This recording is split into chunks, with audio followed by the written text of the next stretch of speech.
अस्सलामुअलैकुम। मुल्क भर में जाड़ा जोरों पर, कराची में भी सर्द हवाओं का राज। आज फिर तेज हवाएं चलेंगी, कराची में बूंदाबांदी भी हो सकती है, अलर्ट जारी।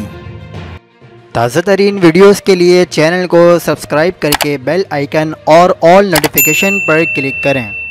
आपको बताते चलें कि कड़ाके की सर्दी ने शहरियों की कुल्फ़ी जमा दी।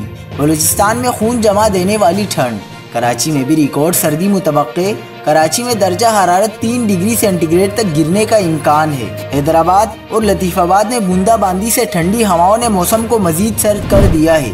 महकमा मौसमियात के मुताबिक कराची में आज बरोज़ जुम्मा 20 जनवरी को 8 किलोमीटर फ़ी घंटा की रफ्तार से हवा चल रही है।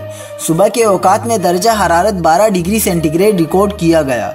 शहर में आज दिन में भी तेज़ हवाएं चलेंगी, जिसका सिलसिला गुज़िश्ता रात से जारी है। शहर कायद में मतला जुज़वी तौर पर अबरालूद रहने की तवक्के है, ताहम कुछ इलाकों में हल्की बूंदाबांदी का भी इम्कान है, जिससे सर्दी की शिद्दत में मज़ीद इजाफा हो जाएगा। मज़ीद खबरों के लिए देखते रहिए हक पाकिस्तान न्यूज़।